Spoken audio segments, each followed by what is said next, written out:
जय श्री सीताराम मित्रों, श्रद्धालु श्रोताजन, श्रद्धालु सनातन प्रेमी बंधुजन, वंदनीय मातृशक्ति, श्रद्धालु वंदनीय गुरुजन एवं सभी भक्तजन, आइए सभी लोग मानसिक रूप से विष्णु महापुराण की कथा में चलते हैं, जहाँ पाराशर जी मैत्रेय जी को ये कथा सुना रहे हैं। उनके सहित अन्य ऋषिगण भी हैं। पाराशर जी व्यास जी के पिता हैं। इन्होंने श्री विष्णु महापुराण को कहा है। आइए इस कथा को हम कह रहे हैं, यथारूप कह रहे हैं। कहीं किसी तरह की कोई अपनी तरफ से मैं बात नहीं बनाता हूँ या गढ़ता हूँ। मैं यह कथा पिछले कई दिनों से कह रहा हूँ। श्री विष्णु महापुराण हमारे 18 पुराणों में तृतीय क्रम में आता है, तीसरे क्रम पर आता है। मित्रों, सनातन धर्म का एक बड़ा भारी उद्देश्य है कि हम सभी को एक आत्मा मानते हैं, परमात्मा मानते हैं। इसका मतलब ये नहीं कि सांप में भी आत्मा होती है। तो ऐसा ही एक बार एक व्यक्ति ने अजगर पाल रखा था। बचपन से ही अजगर को पाला था उसने। अजगर उसको पहचानता था, साथ में सोता था। अजगर धीरे धीरे 15-20 फुट का हो गया और उसके बाद उसने एक दिन खाना छोड़ दिया। मालिक जो खाना देता था वो नहीं खाए। 2-4-5 दिन हो गया। तब वो एक सांपों के जो स्पेशलिस्ट थे उनके पास ले गया। उसने कहा, ये आपके ऊपर लुटता है? बोले, हाँ लुटता है। खाना नहीं खा रहा है? बोले, कुछ नहीं है, ये आपका नाप तोल ले रहा है और ये आपको खाएगा, खा जाएगा। लूटता नहीं है, ये देख रहा है कि हम आपको खा के पचाना भी है, आपको किधर से लीला जाएगा, खाया जाए। इसलिए आप जितने जल्दी हो सके इसको किसी चिड़ियाघर में छोड़ दें या किसी नदी के किनारे जंगल में छोड़ाएं, नहीं तो आपको खा जाएगा जी और आपके घर वालों को भी खा जाएगा, पता भी नहीं लगेगा। क्यों? क्योंकि उन्होंने कहा कि इसको तो मैंने बचपन से पाला है। बोले, बचपन से पाला तो है, लेकिन इसकी प्रकृति नहीं बदल पाई। प्रकृति इसके खाने की है और आप अभी बच गए हैं, ये बहुत बड़ी बात है। आप हमारे पास तक आ गए। मैं चूँकि सर्पों का मनोवैज्ञानिक हूँ, डॉक्टर हूँ, मैं जानता हूँ ये किस तरह की हरकतें करते हैं। मित्रों, हमने भी पाल पोस के बहुत बड़ा किया है। कई लोगों को बचपन से ही पाला है। अपने सुख को सुख न समझ के उनके सुखों के लिए हमने अपना जीवन पूरा हमारे देश में लगा देते हैं लोगों के लिए। लेकिन लोगों की प्रकृति उन सर्पों की तरह हो गई है, वो बदल नहीं पाए अपने आप को। और वो अब जिसने उन्हें पाला है उन्हीं को खाने की शुरुआत हो चुकी है, या ये कहें कि ये खाने के लिए अब लालायित है। तो मित्रों, ये हमारी सरकारों का दायित्व है, हमारे समाज का दायित्व है कि ऐसे सर्पों को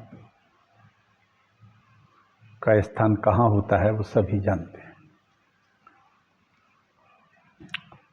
आइए एक छोटा सा मंगलाचरण करते हैं, इसके बाद कथा आगे बढ़ाते हैं। भगवान ने, श्री कृष्ण ने इसी के लिए अवतार यहाँ ग्रहण किया था।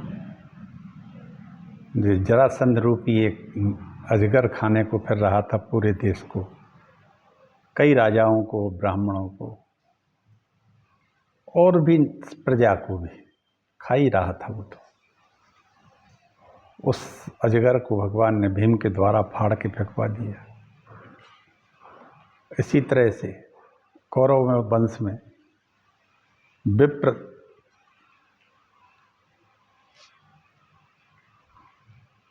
यातुधान नाम के राक्षसों ने जन्म ले लिया था, जो दुर्योधन इत्यादि थे। उनको भी भगवान ने महाभारत के युद्ध में सबको उनके स्थान पर पहुंचा दिया। चलिए एक मंगलाचरण करते हैं। मैं डॉक्टर राजेंद्र मिश्र, टीकमगढ़, मध्य प्रदेश से पिछले 4 वर्ष हो रहे हैं लगभग निरंतर कथा कहते हुए। मेरा 6वां पुराण है।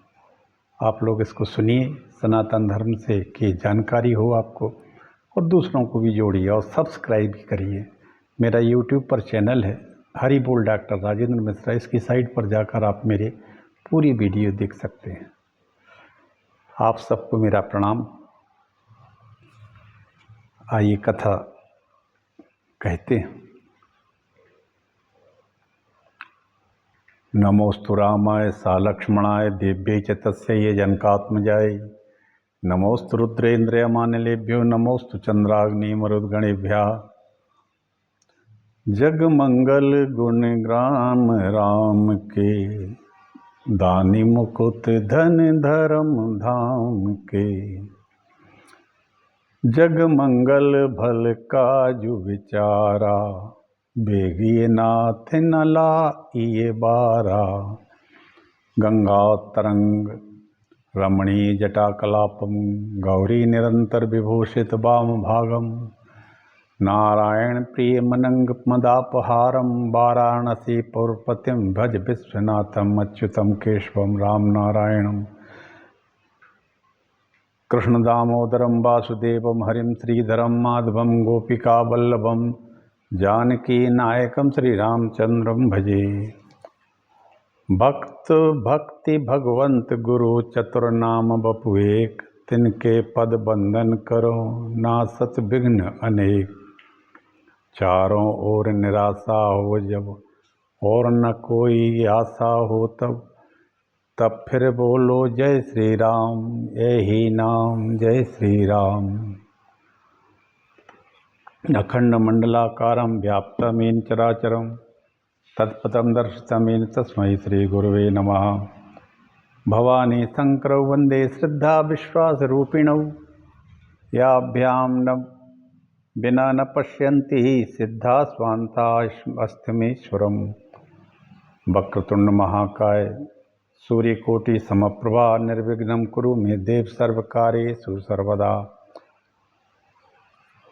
नारायणं नमस्कृत्य नरं चैव नरोत्तमं, देवीं सरस्वतीं व्यासं ततो जयमुदीरयेत्।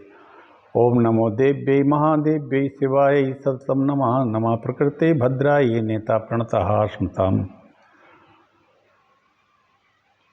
अयोध्या मथुरा माया काशी कांची अवंतिका, द्वारापुरी द्वारावती गया सप्तैताः मोक्षदायकाः।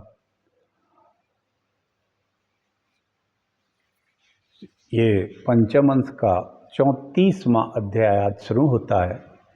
कल तक हमने अनिरुद्ध और उषा का विवाह, भगवान के परिवार के बारे में बताया था कि भगवान के 88,800 पुत्र हो गए थे।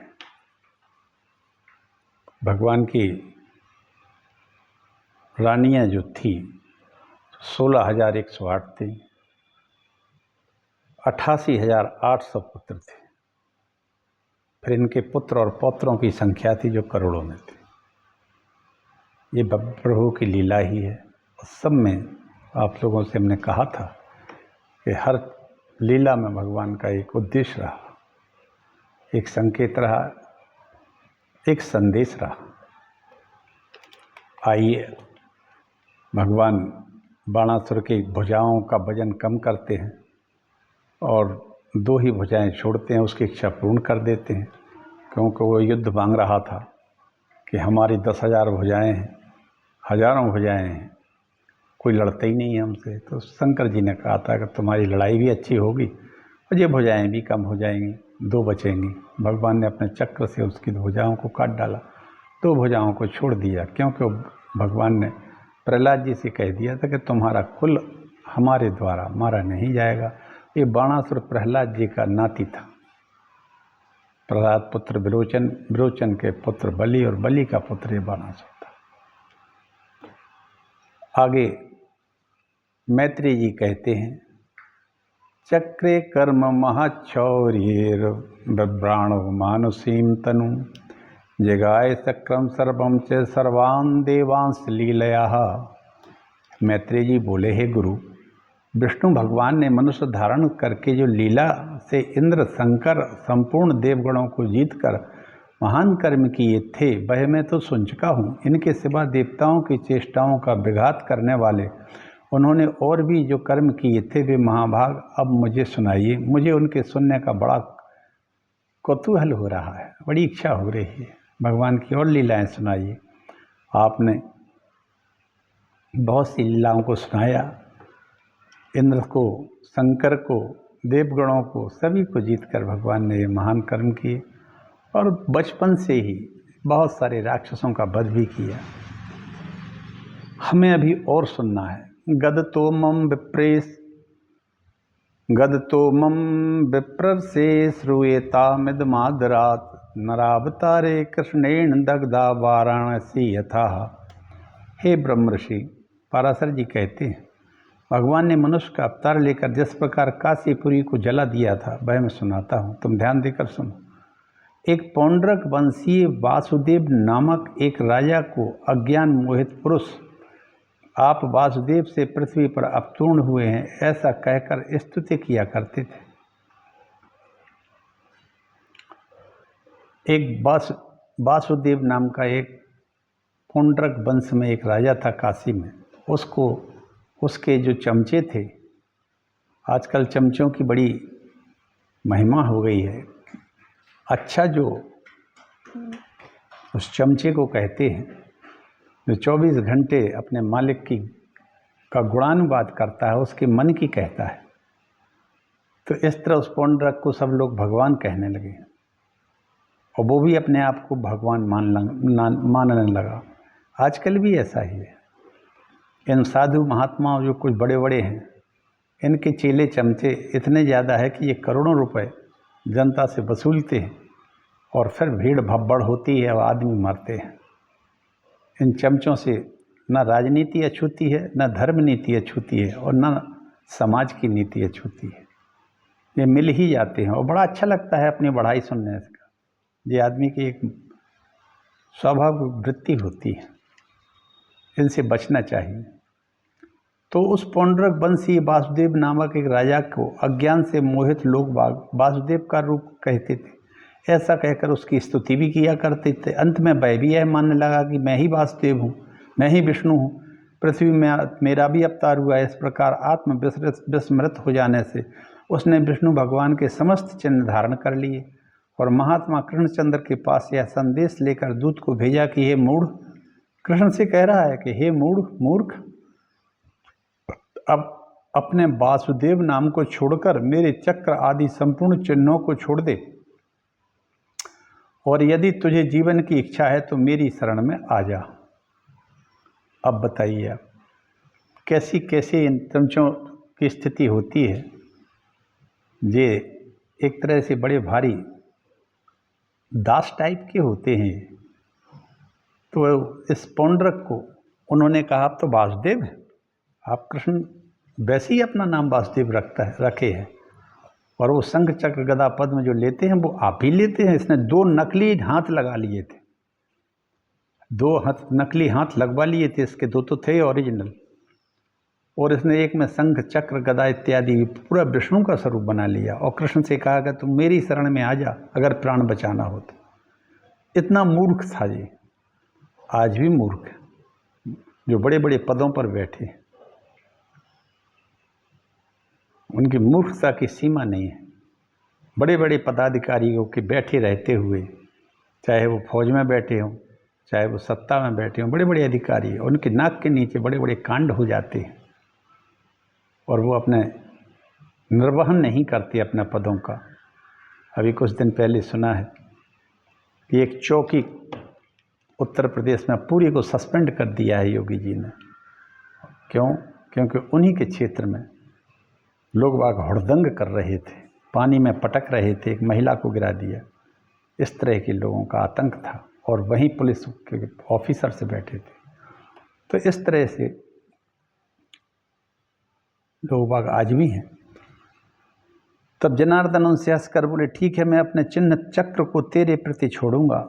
हे दूत, मेरी ओर से तू पौंड्रक के कह करके मैंने तेरे वाक्य का वास्तविक भाव समझ लिया है। तुझे जो करना हो सो कर। मैं अपने चिन्ह और वेश धारण कर तेरे नगर में आऊँगा और निस्संदेह अपने चिन्ह चक्र को तेरे ऊपर छोड़ दूंगा। और तूने जो आज्ञा करते हुए कहा कि आ, ऐसा कहा है, सो मैं उसे भी अवश्य पालन करूंगा। कल शीघ्र ही तेरे पास पहुंच जाऊंगा। हे राजन, तेरी शरण में आकर मैं वही उपाय करूंगा जिससे फिर तुझसे कोई भय ना रहे। जिस दूत को भेजा था पौंड्रक ने कि जाओ कृष्ण से कहना कि तुम ये सब चक्र वक्र छोड़ दो, ताप धारण मत करो, क्योंकि विष्णु का अवतार तो मैं हूँ, तुम नहीं। तब कृष्ण भगवान ने कहा कि मैं बिल्कुल छोड़ दूंगा और तेरे निमित्त छोड़ दूंगा। और तूने कहा आ, तो मैं कल ही आ रहा हूँ और मैं ऐसा करूँगा ताकि तुम फिर किसी के लिए इस तरह का भय देने लायक ना रहे। पाराशर जी कहते हैं, इत्युक्ते अपगते दूते संस्मृत्याभ्यागतम हरि गरुत मंतमथारूह त्वरितस्तत्पुरमेयु। हे श्री कृष्ण, पाराशर जी कहते हैं, श्री कृष्णचंद्र के ऐसा कहने पर दूत तो चला गया। भगवान स्मरण करते ही उपस्थित हुए गरुड़ पर तुरंत उसकी राजधानी को चली गई। भगवान ने आक्रमण का समाचार सुनकर काशी नरेश भी उसका पृष्ठपोषक होकर अपनी संपूर्ण सेना लेकर तो उपस्थित हो गया। तदनंतर अपनी महान सेना के सहित काशी नरेश की सेना तथा पौंड्रक वासुदेव श्री कृष्ण के सम्मुख आया। भगवान ने दूर से ही उसके हाथ में चक्र, गदा, सारंग, धनुष और पद्म लिए एक उत्तम रथ पर बैठे उसे देखा। श्री हरि ने देखा कि उसके कंठ में वैजयंती माला भी है, शरीर पर पीताम्बर भी है, गरुड़ रचित ध्वजा भी है और वक्षस्थल में उसने श्रीवत्स चिन्ह बना लिया था। उसे नाना प्रकार के किरीट कुंडल धारण किए गरुड़ध्वज भगवान गंभीर भाव से हंसने लगे और द्विज, हे द्विज, उसकी हाथी घोड़ों से बलिष्ठ खड्ग, गदा, शूल, शक्ति, धनुष आदि से सुसज्जित सेना से युद्ध करने लगे। श्री भगवान ने एक ही क्षण में अपने सारंग धनुष से छोड़े हुए शत्रुओं को विदीर्ण कर डाला। गदा और चक्र से उसकी संपूर्ण सेना को नष्ट कर दिया। इस प्रकार काशी राज की सेना को नष्ट करके जनार्दन ने अपने चिन्हों से युक्त मूढ़मती पौंड्रक से कहा। भगवान बोले, पौंड्रक, मेरे प्रति तूने जो दूत के सम्मुख से कहलाया थे कि मेरे चिन्हों को छोड़ दे, सो मैं तेरे सम्मुख उस आज्ञा को संपन्न करता हूँ। देख, यह मैंने चक्र छोड़ दिया है, यह तेरे ऊपर गदा भी छोड़ दी है और यह गरुड़ को भी छोड़े देता हूँ। यह तेरी ध्वजा पर आरूढ़ हो। पाराशर जी कहते हैं, ऐसा कहकर छोड़े हुए चक्र ने पौंड्रक को विदीर्ण कर डाला। भगवान ने अपना सुदर्शन पौंड्रक के ऊपर छोड़ दिया, क्योंकि उसने कहा था कि छोड़ दो। तो भगवान ने कहा, तेरी आज्ञा है कि छोड़ दो, तो तेरे ही ऊपर छोड़े देते हैं। सुदर्शन चक्र ने जाके पौंड्रक का काम तमाम कर दिया, विदीर्ण कर दिया, उसको मारा गया। गदा ने उसको नीचे गिरा दिया, गरुड़ ने उसकी ध्वजा को तोड़ डाला। तदनंतर संपूर्ण सेना में हाहाकार मच गया। मित्र का बदला चुकाने के लिए खड़ा काशी नरेश वासुदेव से लड़ने लगा। तब भगवान ने सारंग धनुष से छोड़े हुए एक बाण से उसका सिर काटकर संपूर्ण लोगों को विस्मित करते हुए काशीपुरी में फेंक दिया। इस प्रकार पौंड्रक और काशी नरेश को अनुचरों सहित मारकर भगवान फिर द्वारका को लौटाए। वहाँ स्वर्ग सदृश सुख का अनुभव करते हुए रमण करने लगे। इधर काशीपुरी में काशीराज का सिर देख संपूर्ण नगर निवासी विस्मयपूर्वक कहने लगे, यह क्या हुआ, इसे किसने काट डाला।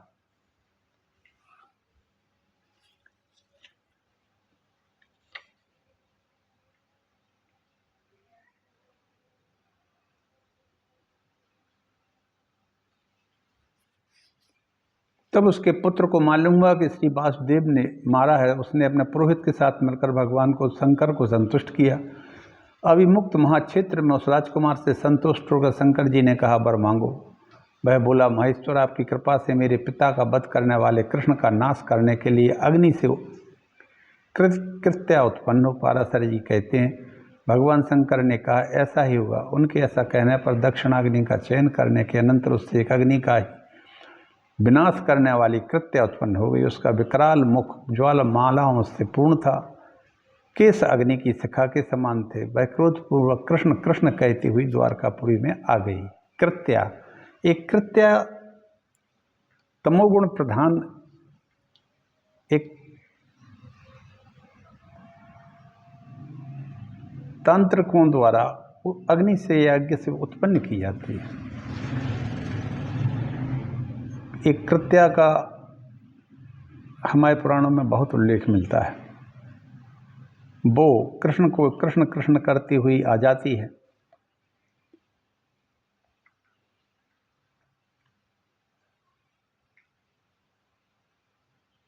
मुने उसे देखकर लोगों ने भय विचलित नेत्रों से जगतपति भगवान मधुसूदन की शरण ली।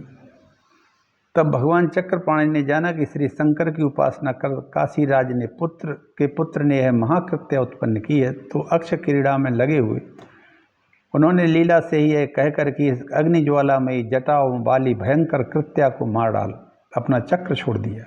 तब भगवान विष्णु के सुदर्शन चक्र ने उस अग्निमाला मंडित जटाओं वाली अग्नि ज्वालाओं के कारण भयानक कृत वाली कृत्या का पीछा किया। उस चक्र के तेज से दग्ध होकर छिन्न भिन्न होती हुए माहेश्वरी कृत्या अति वेग से दौड़ने लगी। वह चक्र भी उतने ही वेग से उसका पीछा करने लगा। हे मुनि श्रेष्ठ, अंत में विष्णु चक्र से हतप्रभ हुई कृत्या ने शीघ्रता से काशी में ही प्रवेश किया। उस समय काशी नरेश की संपूर्ण सेना और प्रमथगण अस्त्र शस्त्रों से सुसज्जित होकर उस चक्र के सम्मुख आए। तब वह चक्र अपने तेज से शस्त्र अस्त्र प्रयोगों में कुशल उस संपूर्ण सेना को दग्ध कर कृत्या से के सहित संपूर्ण वाराणसी को जलाने लगा, जो राजा प्रजा और सेवकों से पूर्ण थी, घोड़े हाथी मनुष्यों से भरी थी, संपूर्ण गोष्ठ और काशी से युक्त थी और देवताओं के लिए दूरदर्शनीय थी। उसकी काशीपुरी को भगवान विष्णु ने कि उस चक्र ने अपने गृह कोट और चबूतरों में अग्नि की ज्वालाएं प्रकट कर जला डाला। अंत में उसका जिसका क्रोध अभी शांत नहीं हुआ था, जो अत्यंत उग्र कर्म करने को उत्सुक था, जिसकी दीप्ति चारों ओर फैल रही थी, वह चक्र फिर लौटकर भगवान विष्णु के हाथ में आ जाता है। यही है तय उस कृत्या को और काशीराज की सेना को सबको मार के सुदर्शन चक्र लौट आए। अब 35वां अध्याय शुरू होता है सांब का विवाह। मैत्रेय जी कहते हैं, ब्राह्मण, अब मैं मतिमान बलभद्र जी की पराक्रम की वार्ता सुनना चाहता हूँ, आप वर्णन कीजिए। पराशर जी कहते हैं, मैत्रेय, अनंत अप्रमेय धरणीधर शेषावतार बलराम जी ने जो कर्म किए थे वह सुनो। मैत्रेय श्रूयताम कर्म यद्रा मेणा भवत कृतम अनंतेना प्रमेयेन शेषेण धरणीन्द्रता सुयोधनस्य तनयां स्वयंवर कृतरक्षणां बलादा दत्तवान वीरस्साम्बो जाम्बवती सुतः। एक बार जाम्बवती नंदन वीरवर सांब के ने स्वयंवर के अवसर पर दुर्योधन की पुत्री को हरण कर लिया। ये सांब जो था जाम्बवती का पुत्र था। जाम्बवती जी की जो लड़की कृष्ण को ब्याही थी जाम्बवती, उसका पुत्र था। सांब का मतलब होता है जिसमें सांब शिव जी और अम्बा पार्वती दोनों की कृपा जिस पर हो, उसको सांब कहते हैं। सांब तो ये बहुत सुंदर भी था और बड़ा बलिष्ठ था। सांब कृष्ण का पुत्र था, लेकिन इसमें एक और भी थी कि ये तमोगुण की प्रधानता वाला लड़का था कृष्ण भगवान का, बड़ा गलत काम करता था जी। इसने दुर्योधन की लड़की को हर लिया, और दुर्योधन तो वैसे भी बहुत खतरनाक था, क्योंकि वो राक्षसी प्रवृत्ति का था। अब वो ले आया। तब कर्ण ने दुर्योधन, भीष्म और द्रोण आदि ने क्रुद्ध होकर युद्ध में हराकर उसको बांध लिया सांब को। यह समाचार पाकर कृष्णचंद्र और आदि समस्त यादवों ने दुर्योधन आदि पर क्रुद्ध होकर उन्हें मारने के लिए बड़ी तैयारी की। उनको रोक कर बलराम जी ने मदिरा के उन्माद में लड़खड़ाते हुए शब्दों में कहा, कौरवगण मेरे कहने से सांब को छोड़ देंगे, अतः मैं अकेला ही उनके पास जाता हूँ। पाराशर जी बोले, बलदेव जी हस्तिनापुर के समीप बाहर एक उद्यान में ठहर गए, वे नगर में नहीं गए। बलराम जी को आया जान दुर्योधन आदि राजाओं ने गौ, अर्ध और पाद आदि से निवेदन किया। उन सबको विधिवत ग्रहण कर बलभद्र जी ने कौरवों से कहा, उग्रसेन की आज्ञा है कि आप लोग सांब को तुरंत छोड़ दें। बलराम जी के वचन को सुनकर भीष्म, द्रोण, कर्ण, दुर्योधन आदि राजाओं को बड़ा क्षोभ हुआ, गुस्सा आ गया इनको। अब किसी की लड़की का इसने अपहरण किया था, वो दुर्योधन की लड़की थी, वो कोई साधारण व्यक्ति की थी नहीं। और फिर दुर्योधन के साथ भीष्म, पितामह जैसे, कर्ण जैसे,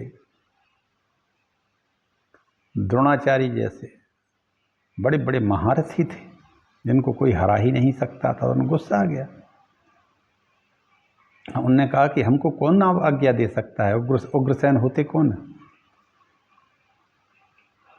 उनने कहा, हम नहीं छोड़ेंगे।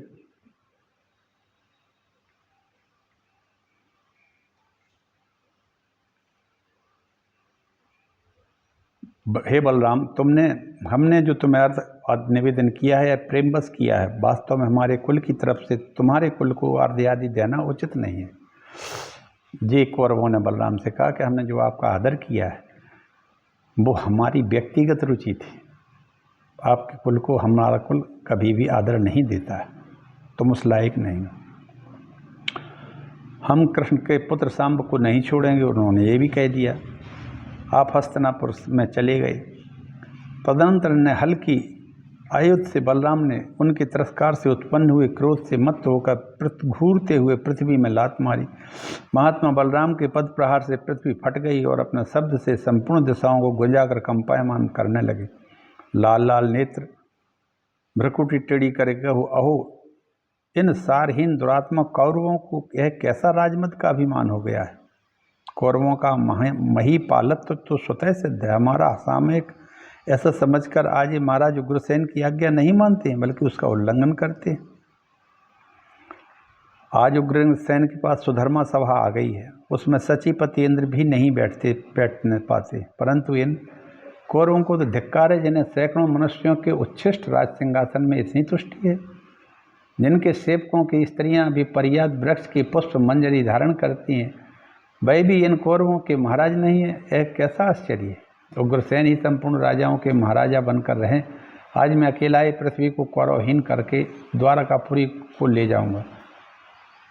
आज कर्ण, दुर्योधन, द्रोण, भीष्म, बाहलिक, दुशासन, भूरि श्रवा, भूरि, सोमदत्त, सल, भीम, अर्जुन, युधिष्ठिर, नकुल, सहदेव तथा अन्यान्य समस्त कौरवों को उनके हाथी घोड़े रथ के सहित मारकर नववधु के साथ वीरवर शाम को लेकर ही मैं द्वारकापुरी में जाकर उग्रसेन आदि अपने बंधु बांधवों को देखूंगा और इस हस्तिनापुर नगर को भी अभी मैं गंगा जी में उखाड़ के फेंक दूंगा। पाराशर जी कहते हैं, ऐसा कहकर मद से अरुण नयन बलभद्र जी ने हल्की नोक से हस्तिनापुर को की खाई और दुर्ग के युक्त प्रकार से मूल में गड़ा कर खींचा। उस समय संपूर्ण हस्तिनापुर डगमगाता देख समस्त कौरव क्षुब्ध हो उठे, भयभीत हो गए और उन्होंने कहा, हे राम, हे महाभाव, क्षमा करो, हे मुसलायुध, आपका कोप शांत हो, आप प्रसन्न हो जाइए। हम आपके प्रभाव को जानते हैं, इसी से आपका अपराध किया है, कृपया क्षमा कीजिए। हम आपके प्रभाव को नहीं जानते थे, इसीलिए अपराध हो गया। पाराशर जी कहते, तदनंतर कौरवों ने तुरंत ही अपने नगर से बाहर आकर पत्नी सहित सांब को बलराम जी को अर्पण कर दिया। तब प्रणाम पूर्वक प्रिय वाक्य बोलते हुए भीष्म, द्रोण, कृप आदि से वीरवर बलराम ने कहा, अच्छा मैंने क्षमा किया। हे द्विज, इस समय भी हस्तिनापुर गंगा की ओर कुछ झुका हुआ सा दिखाई देता है।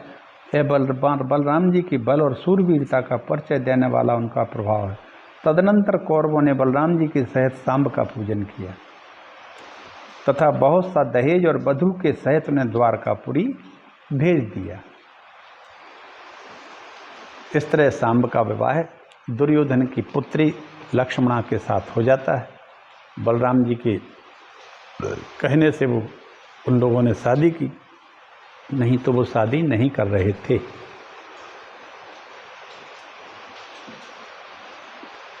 इसी के साथ मित्रों, सांब की शादी पूर्ण हो जाती है, पौंड्रक का भगवान कर देते हैं काशी का दहन किया। ये लीला भगवान ने यहाँ की है। इसी के साथ आज मैं अपनी कथा को, अपनी वाणी को, अपने वाचन को यहीं विराम देता हूँ। आप सभी भगवान की कृपा से स्वस्थ रहें, सुंदर रहें, बुद्धिमान रहें, सनातन प्रेमी रहें और अपने पास पलते हुए इन पौंड्रक रूपी अजगरों का ध्यान रखें और उनको, उनका स्थान जहाँ है वहीं उनको पहुँचाएं। इसी के साथ मित्रों, मैं अपनी वाणी को विराम देता हूँ। आप सभी को प्रणाम करता हूँ। संपूर्ण देशवासियों पर लक्ष्मी नारायण भगवान कृपा करें। वे कृष्णचंद्र धर्म का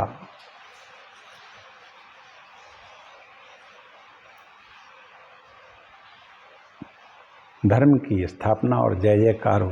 कृष्ण भगवान की कृपा से संपूर्ण देशवासी सुखी रहे, कहीं अनीति ना हो, कभी किसी महिला